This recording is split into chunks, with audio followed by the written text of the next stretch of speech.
Oke, mari kita langsung masuk ke pembahasannya.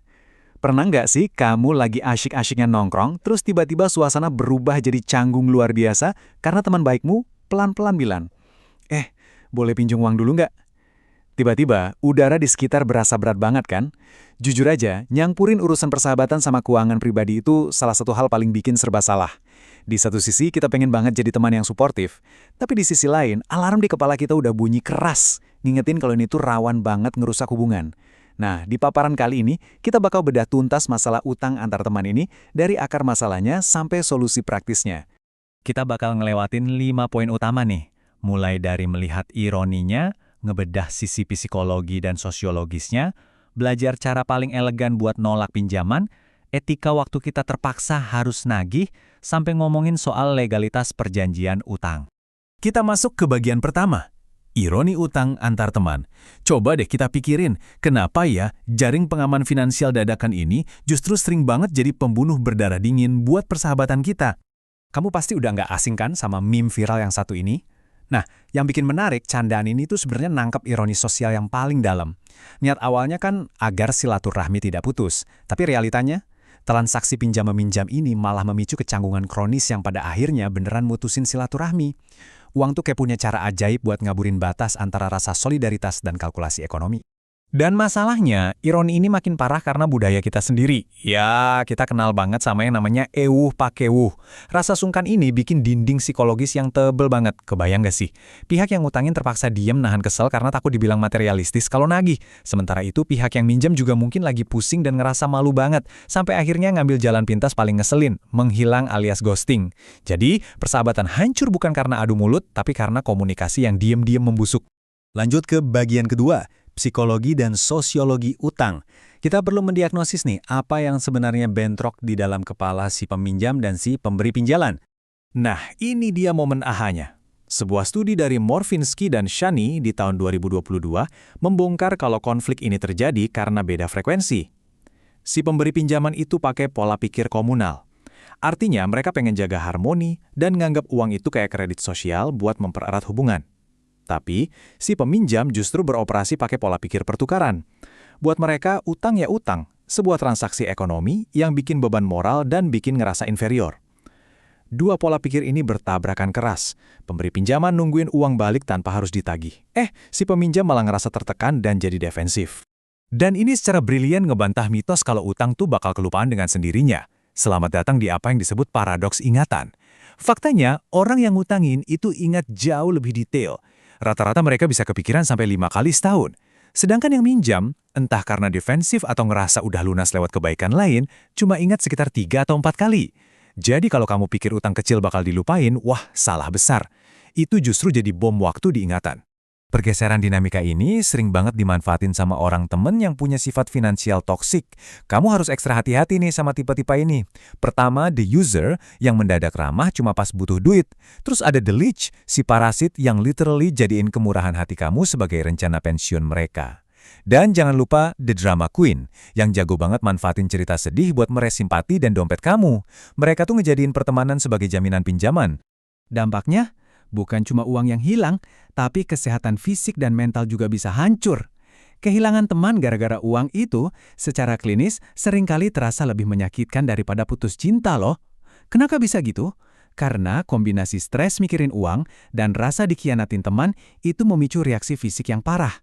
Mulai dari insomnia, kecemasan akut karena otak kita terus-terusan ngerasa panik, depresi, sampai sistem imun yang drop. Jadi, stres gara-gara utang teman ini benar-benar ancaman kesehatan yang nyata. Karena risikonya ngeri banget, kita masuk ke bagian ketiga, cara bijak menolak pinjaman. Memang, ada rasa bersalah yang luar biasa pas kita nolak bantuin teman. Tapi percaya deh, punya batasan finansial itu wajib. Ini ada 5 langkah taktis yang bisa kamu pakai. Pertama, jangan langsung jawab.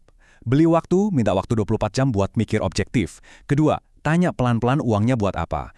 Kalau ternyata buat healing atau belanja impulsif, itu bendera merah. Ketiga, tolak pakai alasan logis, kayak prioritas cicilan keluarga atau biaya sekolah. Keempat, pakai aturan personal yang konsisten. Dan kelima, tawarkan solusi lain. Kamu tetap bisa jadi teman yang baik tanpa harus ngeluarin uang tunai kan?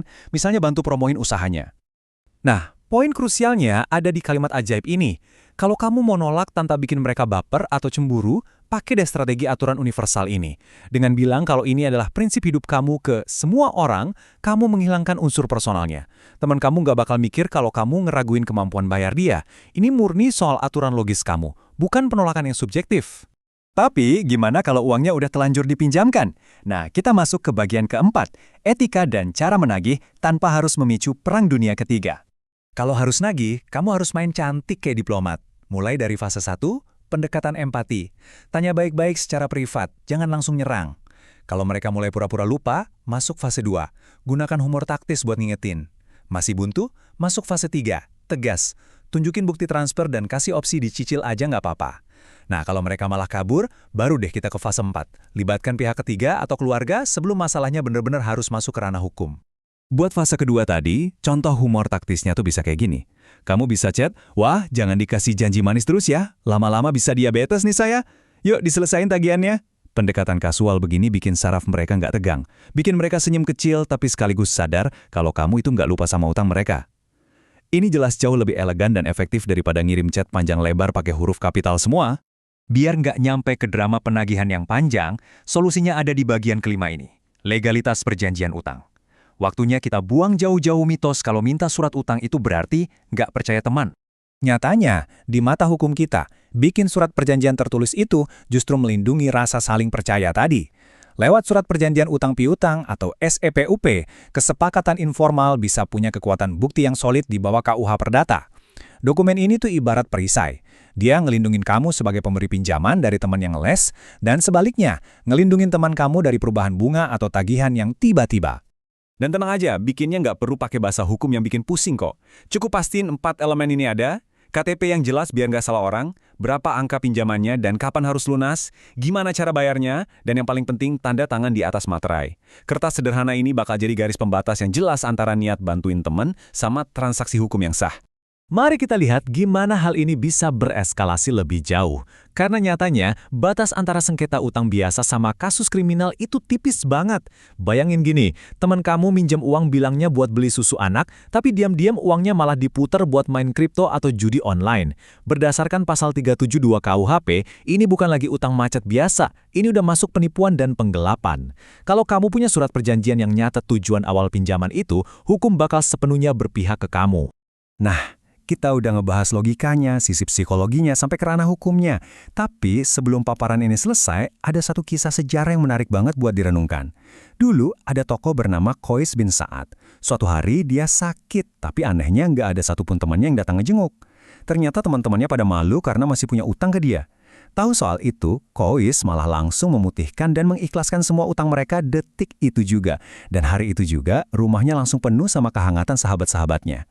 Jadi, pada titik tertentu, mengikhlaskan utang mungkin bukan sebuah kerugian finansial, melainkan justru investasi kemanusiaan yang tertinggi. Pertanyaannya sekarang buat kamu. Kalau dihadapkan pada situasi ini, kamu bakal pilih mempertahankan hak uangmu beserta dramanya, atau menyelamatkan persahabatannya? Sesuatu yang layak banget buat dipikirin. Terima kasih udah ngikutin pembahasan ini, dan sampai jumpa di paparan seru lainnya.